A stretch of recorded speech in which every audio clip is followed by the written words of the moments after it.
Hi, in this video, I would like to discuss about the conditional formatting on text value.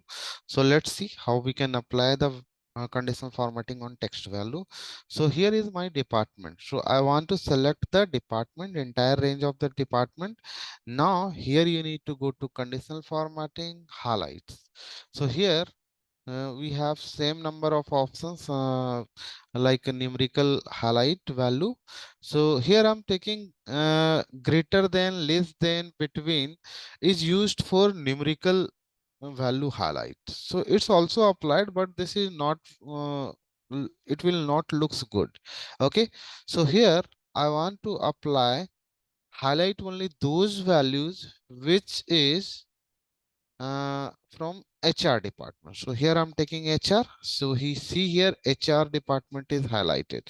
If you want to highlight management department, so you need to write here management. Its management is highlighted. Okay. So this is the content. So suppose you want to highlight only those value uh, start with M like this. So how we can do it? So you can see here. Uh, I'm just taking contain. Contain.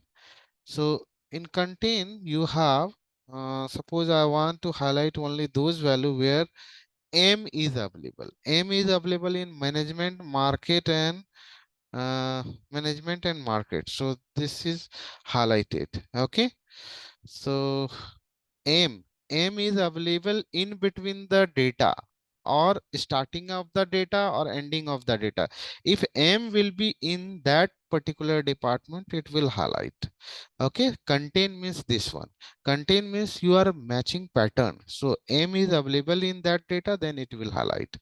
So now moving on next. So next is so text content date occurring, no need to take the date occurring. So here I want to take one more options. So equal. Okay, in equal you can take another color also. So if you want to highlight two departments, suppose I want to highlight HR and management both, so you need to take HR. I have highlighted HR. One more time you have to apply conditional formatting. So here I'm taking again equal to, and I will take management second time. Okay, so this is the way to highlight multiple department one by one. Okay, so this is all about the text formatting. Thank you so much.